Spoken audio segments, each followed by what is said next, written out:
Wealthy billionaire cheated on his sick wife with Mistress. She files for divorce and leaves with their baby. In a world where wealth and glamour often overshadow pain and loyalty, Adrian Lockwood's soaring empire was a testament to power, yet behind the polished veneer lay a brewing storm of betrayal and heartbreak. His wife, Catherine, beloved by many for her grace and kindness, suffered in silence from a life-threatening illness. Little did she know, as her health dwindled, her husband's wandering heart found dangerous solace in the arms of a cunning mistress. This tale unravels an emotional whirlwind, secrets, lies, and unimaginable twists, leading to a reckoning that changes their lives forever. Welcome, dear listeners, to a saga of love tested beyond its breaking point. Adrian Lockwood was born into privilege and possibility, the second child of Bernard Lockwood, a titan of the tech industry. The Lockwood name carried an aura of prestige across New York's lofty business circles.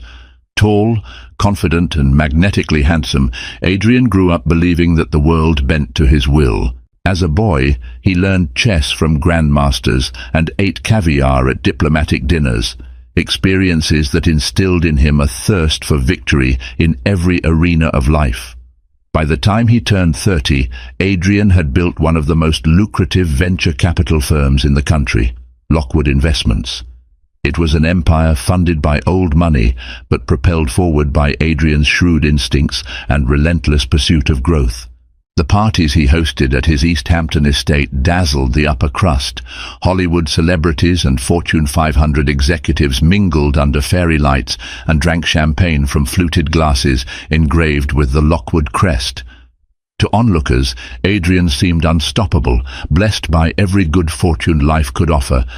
What the world outside never saw was the private man behind the confident smile. Though smooth in business, Adrian wrestled with perpetual dissatisfaction in his personal life. He replaced genuine emotional connection with glittering amusements. When he married Catherine, a painter whose gentle spirit and innate warmth contrasted sharply with his whirlwind existence, the media called it the wedding of the decade. There was something about Catherine's quiet strength that grounded him, if only for a time. Catherine was no stranger to adversity. Born Catherine Greenwood in a small Midwestern town called Fremont, she had been raised by her grandmother after losing her parents in a tragic accident at a young age. Growing up, painting was her solace. Through vivid colors and brushstrokes, she processed grief, hopes, and dreams for a future that promised better days. At an art gallery in Manhattan, her talent caught Adrian's eye, and in a surprising twist, he purchased every piece of her exhibition. When he introduced himself afterward, she found his confidence disarming but oddly reassuring. Their courtship was swift and passionate, culminating in a fairy tale wedding within a year.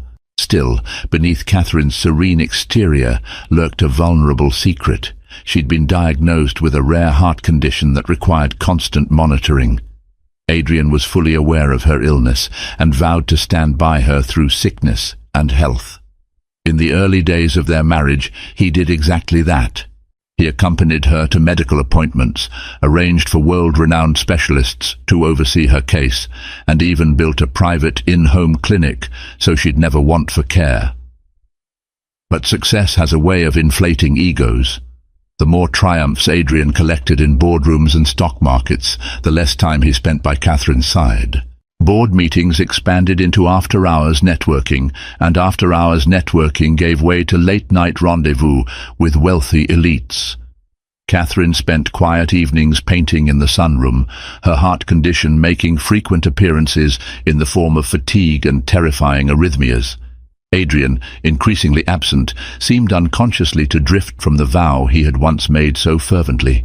Every so often, glimpses of the old Adrian resurfaced, a soft touch on her shoulder, an impromptu vacation plan, a promise to do better. But these gestures grew rare. It was around this time that a predatory force began to circle his life, someone who would seize every neglected fragment of Adrian's attention and use it to build her own stronghold. That someone was Felicity Grayson. And so, as the world continued to applaud Adrian Lockwood for his audacious financial conquests, His marriage quietly teetered at the edge of a chasm no one else could see. Felicity Grayson was an ambitious socialite known for her impeccable style, strategic relationships, and a knack for showing up exactly where influence and wealth intersected. Daughter to a hedge fund manager in London, she had grown up in a realm of affluence that shaped her sense of entitlement. From a young age, she'd learned how to manipulate conversations to her advantage, flaunting her charm in the presence of those who could further her goals. She had first encountered Adrian Lockwood a few years prior at a high society fundraiser in Manhattan. The room brimmed with dignitaries, CEOs and celebrities, while Catherine mingled graciously, even finding time to chat with the waitstaff about their families. Felicity lingered by the bar, quietly taking measure of the who's who. Adrian was introduced to her briefly, but he was so focused on a speech he had to deliver that he scarcely noticed her. Felicity, however, never forgot him. Time passed. Adrian and Felicity's paths occasionally crossed at philanthropic events, charity auctions, or the exclusive Hampton soirees, where old money rubbed shoulders with new. Each time, Felicity edged a little closer into Adrian's circle, utilizing her connections to Adrian's acquaintances. She was never pushy, just alluring enough to stay relevant. While Adrian would nod politely and make small talk, Catherine, unthreatened, was often too busy greeting guests or conversing about her new painting series. As Adrian's star ascended, Felicity plotted her approach. After all, she was an expert observer. She took note of Catherine's health struggles, the faint trembling hands, the subtle shortness of breath, the occasional references to doctors and treatments. Felicity recognized a crack in the seemingly perfect marriage and bided her time. Her aim was not love, she never truly believed in that, but power and the satisfaction of winning a coveted prize. Months turned into years, and Felicity continued to attend every possible event Adrian might be at. She latched onto mutual associates like Jessica Carter, a prominent PR executive who often handled Adrian's press statements, or Michael Donovan, a real estate mogul who regularly dealt with Lockwood Investments. By keeping close to them, Felicity ensured she'd hear about Adrian's business trips and philanthropic endeavors. She strategically bumped into him at an overseas conference in Geneva, where her father's hedge fund had a vested interest.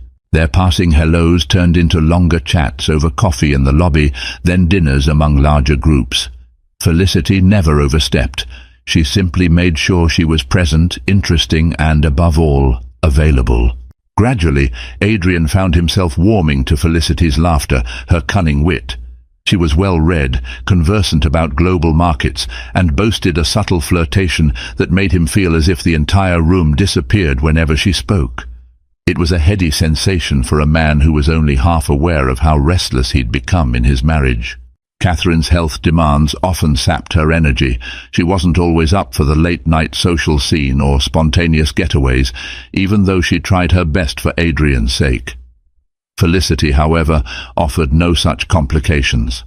The first real spark ignited at a private cocktail reception in London. Adrian had just closed a deal to expand Lockwood Investments' European footprint and was flush with celebratory triumph.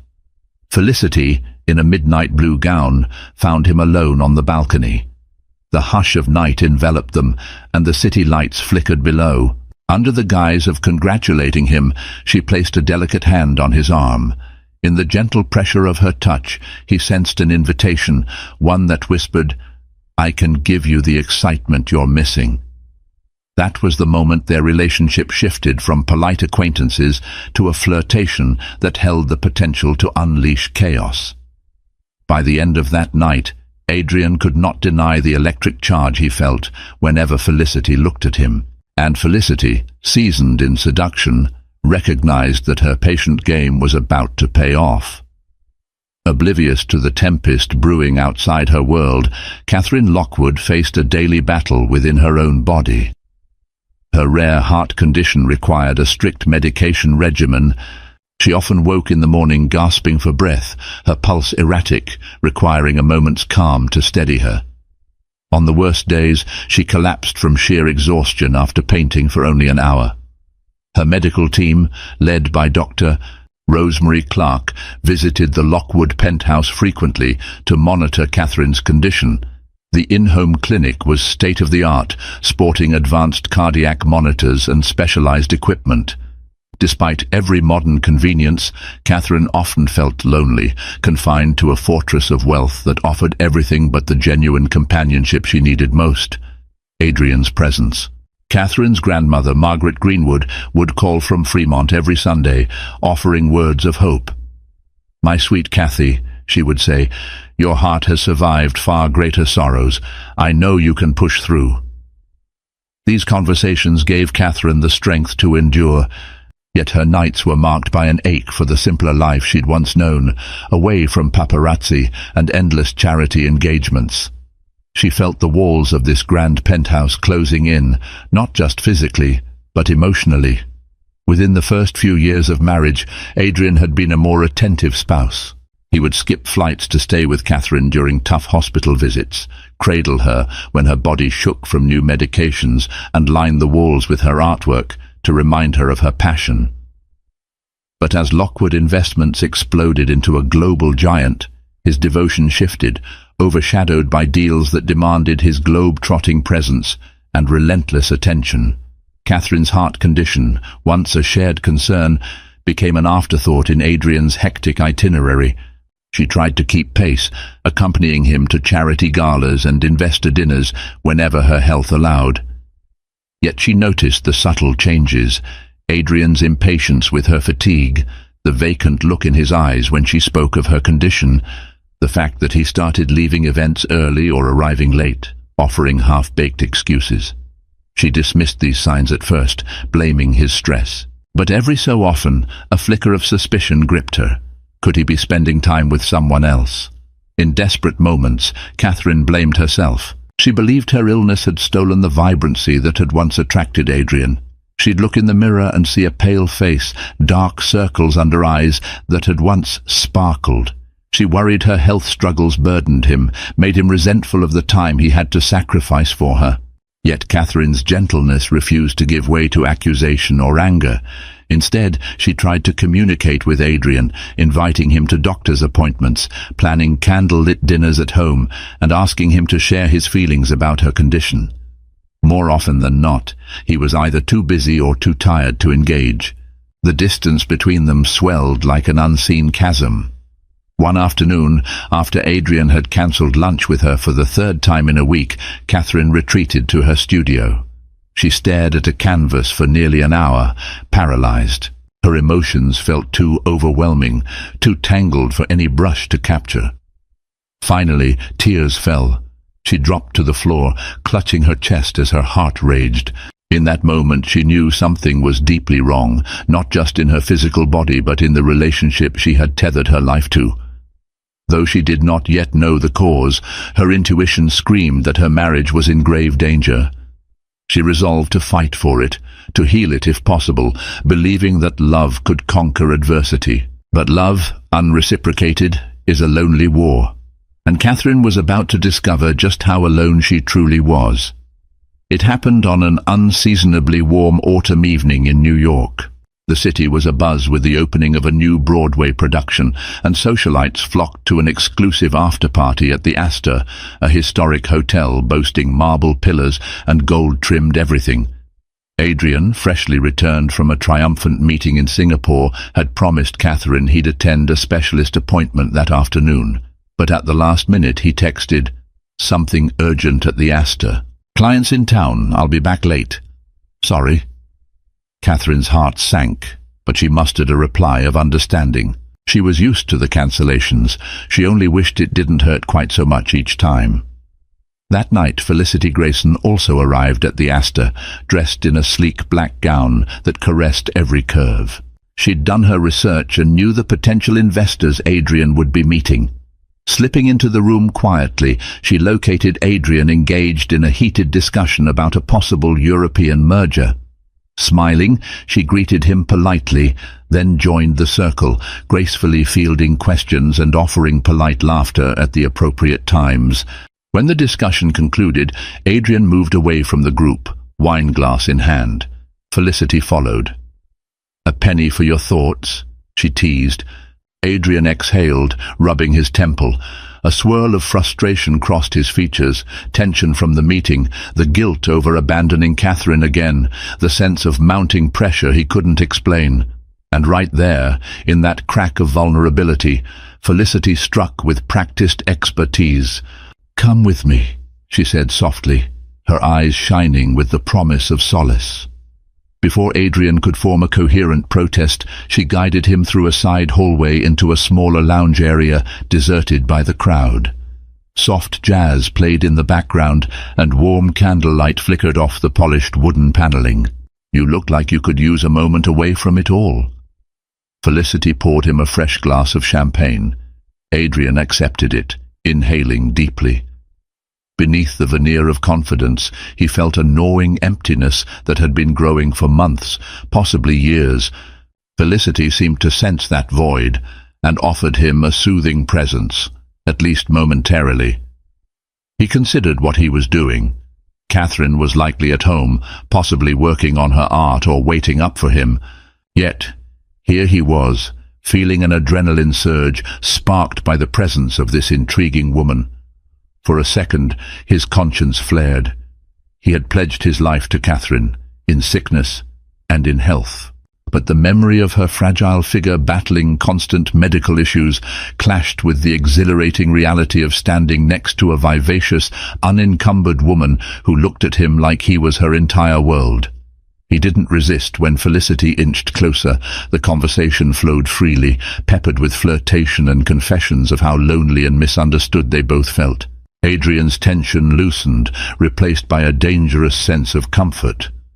Around midnight, emboldened by champagne and stifled desires, he kissed her, tentatively at first, then with a passion that startled them both.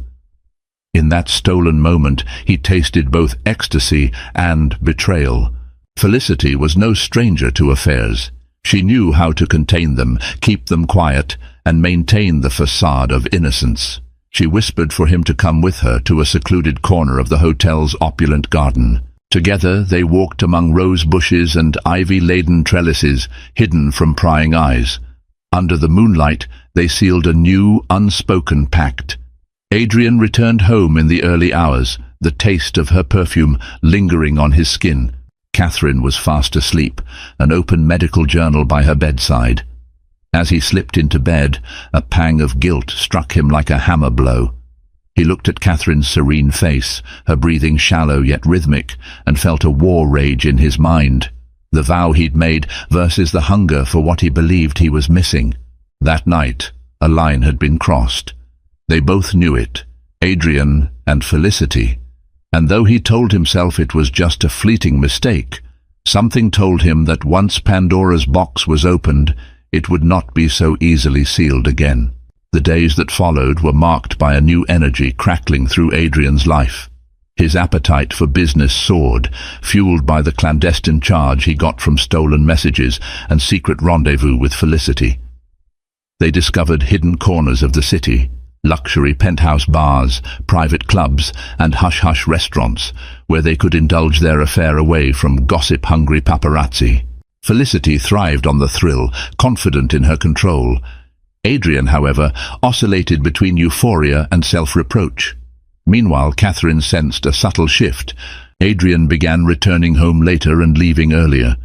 His phone would buzz at odd intervals, and he'd step away to answer in hushed tones. The once sporadic distance became a chasm. Her suspicion, initially just a small seed, took root and grew. Her friend and confidant, Stephanie Hall, noticed the tension. Stephanie was a curator at a major Manhattan art gallery and had championed Catherine's work for years. One afternoon, over tea in Catherine's studio, Stephanie asked softly, "Is everything okay between you two?" Catherine set down her paintbrush. "I'm not sure," she confessed. "Adrian's been different. He always had to travel, always had late nights, but now it's as if he's hiding something." Stephanie reached out and squeezed Catherine's hand.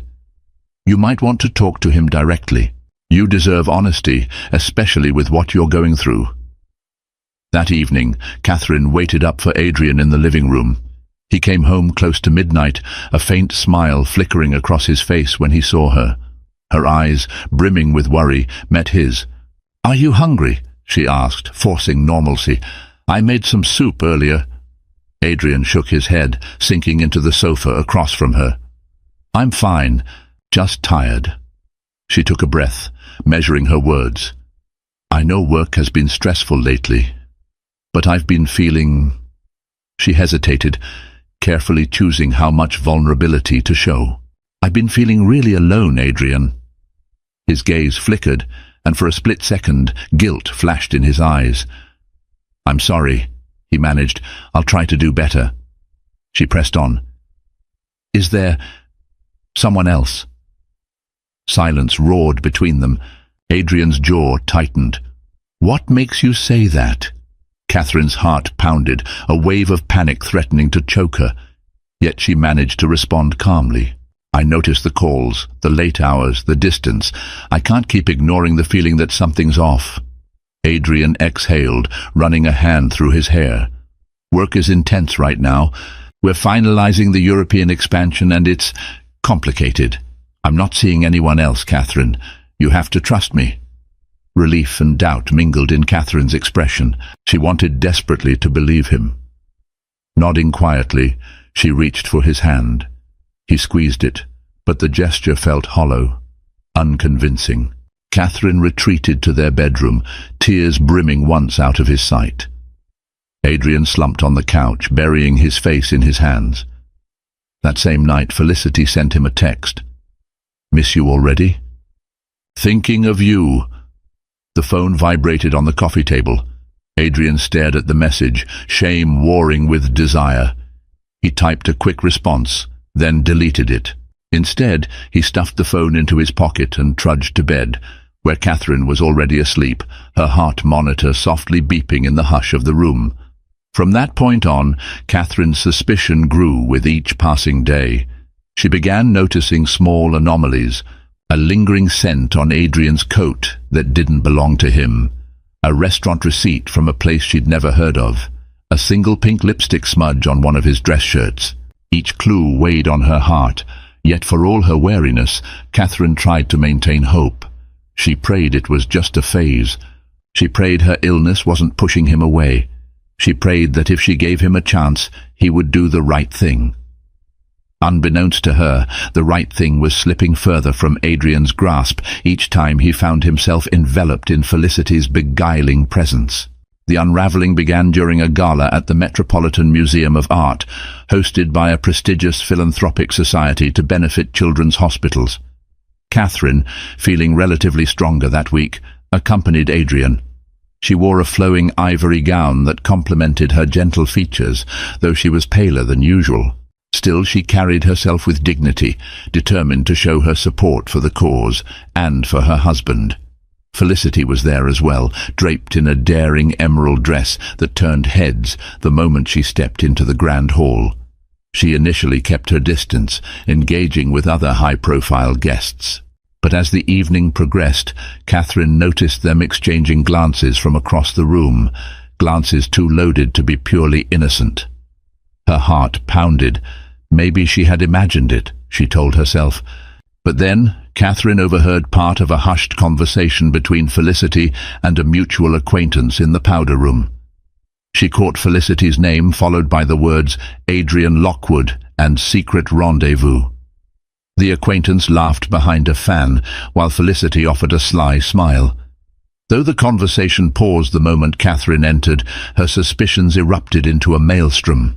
Trying to steady herself, Catherine left the gala early.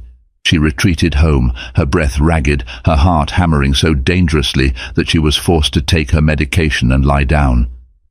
Adrian returned past midnight, wearing the guilt on his face like a stain. He found her awake in bed, tears staining her pillow. "Catherine," he murmured, sitting beside her. She looked at him with eyes filled with both sorrow and anger. "I heard things tonight, Adrian. Terrible things." He didn't deny it, which was answer enough. The slow, tense silence that followed was the final blow. Tears welled in her eyes, and for the first time she felt a rift between them that words could never mend. She reached for her medication again, hands trembling. "It's Felicity, isn't it?" Catherine's voice trembled. "Tell me the truth." Adrian cast his gaze downward, silently confirming what she already knew. Guilt and an odd sense of relief converged in his chest, as if finally acknowledging the betrayal unburdened a secret he'd been carrying like a lead weight. "I'm sorry," he managed, voice barely above a whisper. Catherine closed her eyes, a wave of heartbreak more crushing than any physical pain she'd endured. She remembered her grandmother's words about resilience, but never had she felt so powerless. "How long has this been going on?" she asked, voice subdued. He hesitated. "A few months." In that simple admission, their marriage cracked. Catherine drew a shaky breath, tears cascading down her cheeks. She did not scream or rant, partially from her gentle nature and partially because her physical strength was already at its limits. Instead, she whispered, "Why? Have I not loved you enough? Is it because of my condition?" "No," Adrian said, eyes misting. "It's not your fault. God, Catherine, you're incredible. I felt lost. I made a terrible mistake." She stared at the ceiling, each heartbeat more painful than the last. Finally, in a voice etched with finality, Catherine said, "We'll talk in the morning. I need to rest." Adrian nodded, tears slipping down his face as he left her alone in the room. That night, neither of them slept. Catherine clutched her chest in a silent storm of grief, while Adrian paced the living room, tormented by his own conscience. Neither had any idea that even more shocking news would soon turn their lives upside down, the small miracle growing within Catherine's body. In the days that followed the shocking confrontation, Catherine's emotional world shattered like fragile glass. She avoided Adrian, who spent most nights in his office under the pretense of work. He felt too ashamed to face her directly, unsure if he had the right to claim a place by her side. Catherine, meanwhile, wrestled with heartbreak and an unrelenting question. Had she driven him away because of her illness? Stephanie Hall urged Catherine to see a therapist, or at least confide in someone qualified to guide her. Catherine, however, chose solitude, hoping that painting might help her process the pain, but every time she tried to lift a brush, her energy failed. Her limbs felt weak, her pulse raced for no apparent reason. Assuming it was stress from the betrayal, she increased her heart medication dosage and tried to rest. One afternoon, she experienced a dizzy spell so severe that she collapsed in her studio. Dr. Rosemary Clark was called immediately. Hooking Catherine up to a portable EKG, Dr. Clark checked her vitals. Something else caught her attention, an anomaly in Catherine's hormonal panel from a routine blood test taken the previous week. Dr. Clark requested a quick follow-up test. Catherine agreed, though she was too disoriented to question why. A few hours later, Dr. Clark returned with news that would change everything. Catherine was pregnant. Shock warred with a flutter of guarded hope. She and Adrian had discussed children in the abstract, always waiting for the right time, especially given her heart issues. The likelihood of conceiving was low, and if she did conceive, the pregnancy would be high risk. But here it was, a life stirring within her, against all odds. The potential complications loomed. A high-risk pregnancy could aggravate Catherine's heart condition, placing both her and the baby in danger. Yet, amid her heartbreak, a spark of happiness emerged. She was going to be a mother. She had dreamed of that possibility her entire life, albeit in better circumstances. When Adrian arrived home that evening, Catherine was seated in the living room, her hand absently resting on her abdomen. Though their relationship was in tatters, she felt it necessary to tell him. He entered, exhaustion etched into his face.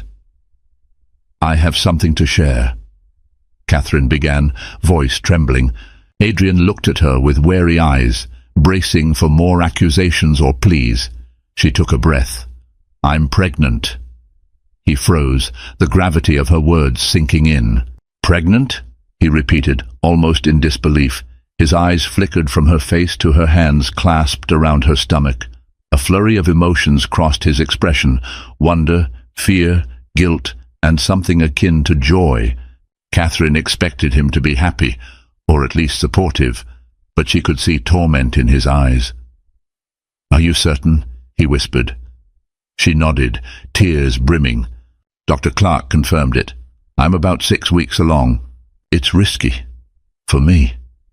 But I want to keep this baby, Adrian." Adrian's mind spun with conflicting thoughts. He recalled Felicity's texts, the passionate nights they'd stolen, the lies he'd told Catherine. And now, here was a chance for a family.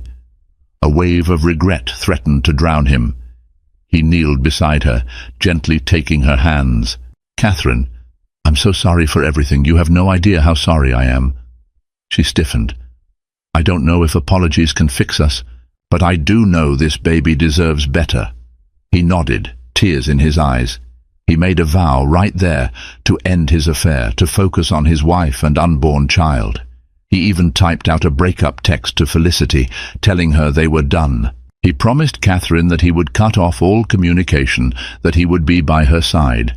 And for a few fleeting days, it seemed he genuinely intended to keep his word. But Felicity Grayson was not a woman to be discarded so easily. She had her own plans that would pull Adrian back into her orbit, shaking Catherine's world once again. The day after Adrian resolved to end things with Felicity, he discovered just how tangled his life had become. Felicity appeared at his office unannounced, gliding past the reception desk with the confidence of someone who owned the place. Adrian's assistant, Joseph Moore, tried to intervene, but Felicity's imperious gaze hushed him. Adrian looked up from his desk to see her standing in the doorway, fury and hurt blazing in her eyes. "Why are you ignoring my calls?" she demanded, stepping into his private office. He steeled himself. "Felicity, this can't continue. I'm sorry if I led you on." "If?" she shot back, voice trembling with barely contained outrage. "We've been intimately involved for months, Adrian. You think you can just walk away and that's that?" He sighed, desperation clawing at him. "Catherine is pregnant. I have to be there for her, for our child." The mention of Catherine's pregnancy drew a scornful laugh from Felicity. "You think you can toss me aside because your wife is suddenly more convenient? Do you have any idea how humiliating this is for me?" She paced the office, long fingernails digging into her palm. "I gave you everything. I made you feel alive again. And now you're done with me?" Adrian stood, trying to maintain composure. "I can't continue living like this. I have a responsibility to my family." "That's exactly what this is, isn't it? A matter of responsibility, not love." Felicity's voice dripped with bitterness. "You're choosing her, not because you love her, but because you feel obligated by her condition and this pregnancy." He didn't deny it. He couldn't articulate the tangle of guilt, pity, and lingering affection that fueled his decision. Felicity glowered, then lowered her tone to a menacing hiss. "You'll regret this, Adrian. If you won't keep me in your life willingly, then you'd better be prepared for how I might retaliate." Her threat lingered in the air long after she stormed out. Adrian sank into his chair, pressing his hands to his face. He knew Felicity was capable of making scenes, of whispering rumors that could tarnish his reputation and devastate Catherine. But what choice did he have? His conscience, battered though it was, clung to the idea that salvaging his marriage was the honorable path. That evening, Catherine was resting in bed, a gentle classical tune playing in the background, when Felicity arrived uninvited at the penthouse. She claimed to be there under urgent business involving Adrian's European merger. The staff, unfamiliar with the drama, let her in. Catherine, hearing raised voices, left her bedroom to see Felicity in the foyer, her expression triumphant and venomous. Adrian rushed in from behind, attempting to keep them apart, but Felicity locked eyes with Catherine. "So you're the saint he's chosen over me?" Felicity spat, words fueled by scorn. Catherine's face went pale. Her hand moved instinctively to her abdomen. Catherine's voice wavered. "Why are you here?" Felicity laughed, a sound devoid of humor. "I wanted to tell you the truth about what your husband and I have been doing behind your back, in case he forgot to mention the details." Adrian interjected, "Felicity, enough." But Felicity pressed on, painting vivid images of the affair, describing times, places, and even intimate moments. Catherine stood there, heart pounding, eyes brimming with tears. It was too much. She was only weeks pregnant, her body already under immense strain. She couldn't bear the weight of such explicit betrayal. She trembled, her vision blurring. Adrian reached for Catherine, but she stumbled, nearly collapsing as her heart hammered dangerously. Dr. Clark had warned them about undue stress, the risk of her collapsing, or worse, if her condition spiked. Panicked, Adrian scooped her into his arms, shouting for help from the penthouse medical staff. In the chaos, Felicity slipped away. Her message delivered, she had no intention of dealing with the fallout. She left behind a wife trembling on the edge of a health crisis, and a husband forced to confront the devastation of his own making. Catherine recovered slowly over the next few days, but her heart condition took a serious turn. Dr. Clark insisted that she avoid any further emotional trauma, warning that stress hormones could trigger arrhythmias dangerous to both her and the baby. Adrian hovered around her, anxiety etched on his face, offering apologies and care. But Catherine's trust was shattered. While in bed, Catherine made a quiet resolution. She could not continue in a marriage steeped in betrayal. She could not endure the agony of worrying if Adrian's next business trip was merely another rendezvous. She had to think of the baby growing inside her, a life that deserved stability and love, untainted by lies. One morning, Catherine asked Stephanie Hall to contact a reputable family lawyer. Within days, a seasoned attorney named Harriet Saunders came to the penthouse. She was a middle-aged woman with a calm demeanor and a sharp intellect. Catherine explained her situation, her voice trembling as she recounted the affair, the heartbreak, and her precarious health. Harriet listened intently, occasionally jotting down notes. She gently explained Catherine's rights, how the division of assets might work, and the steps to ensure child support. Catherine never cared about the vast fortune Adrian had accumulated, nor the luxurious lifestyle she had become accustomed to. She wanted only her freedom from a man who'd broken her heart, and to protect her child from future turmoil. The divorce papers were drafted in a matter of days. Catherine insisted on simplicity. No ugly fight if it could be avoided. She requested enough financial security to care for her child and cover her medical expenses, though Harriet assured her that Adrian would inevitably owe her far more under the law, especially given the circumstances. Then came the moment Catherine handed Adrian the papers. He was in the makeshift nursery, a room Catherine had started decorating with soft pastel paintings. He stood there, gazing at a half-painted mural of teddy bears floating on clouds, his expression a mixture of sadness and longing. She approached quietly, manila folder in hand. "Adrian," she said, voice calm but resolute, "this is over." He turned, eyes clouded with grief.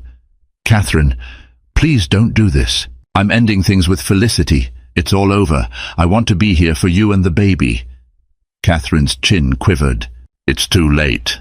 My heart can't bear this pain anymore. For the sake of our child, I need to be strong. And I can't do that if I'm constantly questioning your fidelity." He swallowed hard, tears glistening. "I made the biggest mistake of my life, but I swear I'll spend the rest of my days making it up to you." She shook her head slowly. "Some betrayals can't be undone, Adrian. It's not just about the affair. It's about the trust that's gone, and my health that's at risk. I need peace, real peace, to raise our baby." Handing him the folder, she whispered, "Please sign them. Let's not drag this through a public court. I don't want the headlines. I just want out." Adrian held the papers as though they were a venomous snake, the weight of his actions pressing down on him. He wanted to argue, to tear them up, but the look in Catherine's eyes left no room for bargaining. Her decision was final. With trembling hands, Adrian nodded. "I'll sign if that's truly what you want, but know that I love you, Catherine. I always will." She turned away, tears carving silent paths down her cheeks. In that moment, love felt like a distant memory, something overshadowed by heartbreak and betrayal. Catherine clenched her jaw, steadied herself, and walked away, determined that her future, however uncertain, would not be shackled by the past. Catherine packed her essentials over the following week, determined to leave the penthouse that had once symbolized love and security. She arranged for her grandmother's house in Fremont to be her sanctuary for the remainder of the pregnancy. It was a small, cozy home filled with memories of simpler days. Harriet Saunders helped coordinate her quiet departure, ensuring Catherine would remain shielded from the media as much as possible. News of the Lockwood divorce, however, broke faster than either of them anticipated. Tabloids splashed headlines like "Billionaire's secret affair exposed" and "Sick wife walks out." Paparazzi camped outside the penthouse and the offices of Lockwood Investments, shouting invasive questions at Catherine whenever she appeared. Fearing for her health, Harriet swiftly booked a private flight to Fremont. In one final conversation, Adrian begged Catherine to let him accompany her. He yearned to be part of the child's life, to support her medical needs, to prove in some small way that he could be there for them. But Catherine, gently yet firmly, refused. "I need to focus on my health and our baby," she said. "This is something I have to do on my own right now." Adrian, crushed, nodded. He watched her leave with tears that refused to stop flowing. A swirl of regret, self-loathing and heartbreak battered him as he stood in the empty foyer. Felicity Grayson was nowhere in sight. She had vanished into the shadows once her game was lost, leaving Adrian to face the media storm and a hollow life in the penthouse.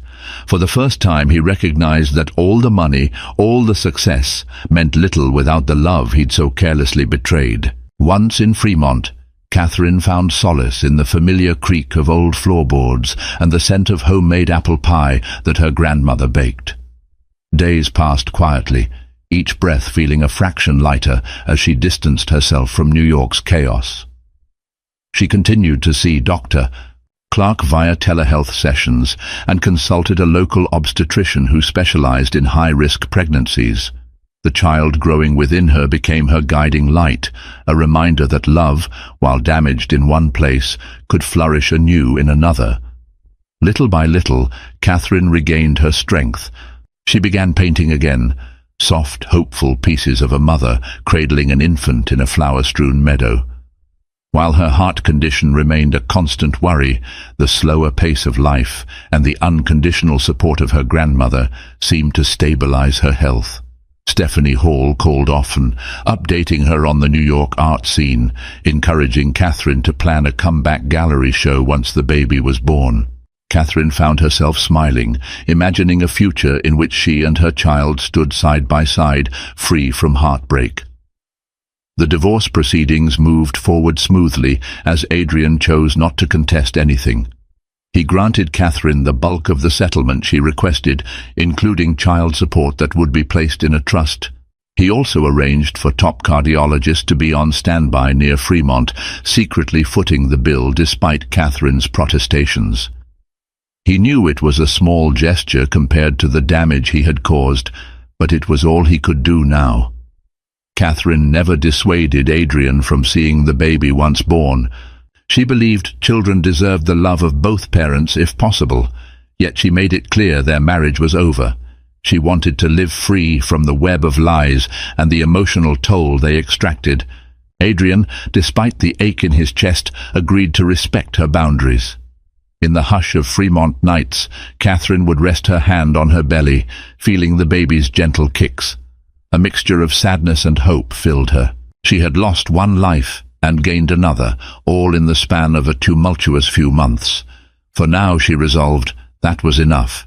She and her baby would forge a new dawn, one painted with the vibrant hues of resilience and promise. Months slipped by in Fremont as Catherine's pregnancy progressed. Each trimester brought new challenges, especially with her heart condition, but also renewed determination. The local obstetrician, Dr. Patel, was kind and thorough, carefully monitoring her vitals at every stage. Harriet Saunders visited once, delivering final updates on the divorce settlement. Everything was nearly wrapped up, requiring only official signatures. Catherine thanked Harriet with a soft smile, expressing relief that the legal ties to Adrian were almost severed. Throughout this period, Adrian wrote heartfelt letters to Catherine, apologies, updates, and random musings about how he was rethinking his life. He no longer travelled as frequently, delegating responsibilities at Lockwood Investments so he could reflect on his failures. He even attended therapy, acknowledging how his unchecked ambition and inability to deal with emotional vulnerability had fueled his destructive choices. Catherine never replied, unsure if she was ready for a dialogue, but she read every letter, tears sometimes staining the pages, reminded of the man she had once loved so deeply. Late autumn arrived, and with it came the threat of early labor. Catherine went into contractions a few weeks shy of her due date. Dr. Patel and a cardiac specialist rushed to her grandmother's house. The baby's heartbeat was strong, but Catherine's was erratic, her fragile heart straining under the stress of labor. They rushed her to the local hospital, which was modest but well prepared thanks to Dr. Patel's foresight and Adrian's quiet funding that had improved its cardiac facilities. Anesthetists stood by, ready for an emergency C-section if her heart faltered. Margaret Greenwood held Catherine's hand in the delivery room, whispering prayers and encouragement. The night stretched on, each contraction a precarious balancing act between life and death. But at dawn, amid a swirl of doctors and beeping monitors, Catherine's cries broke into the air, along with the first wail of a newborn. A baby boy arrived, small but healthy, as though the universe had granted Catherine a miracle she scarcely dared to hope for. In that final push, Catherine lost consciousness. Her heart rhythm became dangerously unstable, and the medical team scrambled to stabilize her. Margaret was ushered out, baby in her arms, tears of both joy and terror streaming down her face. For an agonizing hour, the doctors fought to regulate Catherine's heartbeat. Finally, just as hope began to dim, her rhythm steadied, regaining a fragile equilibrium. When Catherine woke, her first question, in a weak whisper, was about her baby. That same morning, Adrian arrived at the hospital unannounced. Stephanie Hall had called him when Catherine went into labor, believing he had a right to know. He rushed from New York by helicopter, ignoring potential media speculation. Outside Catherine's room, he quietly spoke to Dr. Patel, who updated him on the precarious situation. Adrian's heart clenched when he learned just how close Catherine had come to slipping away. After receiving permission, he stepped inside the dimly lit room. Catherine lay in bed, pale, her eyes fluttering with exhaustion. Margaret was by her side, cradling the tiny infant.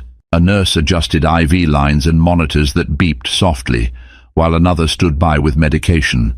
Margaret glanced at Adrian, tension brewing as she recalled how deeply he had hurt her granddaughter. But Catherine opened her eyes at the sound of footsteps and saw him standing there, tears brimming in his eyes.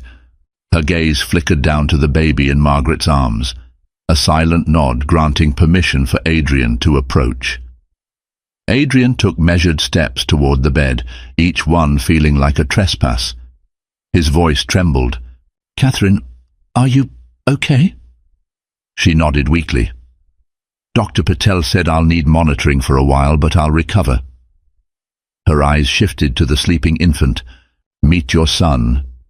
In that moment, Adrian felt a tidal wave of gratitude and grief.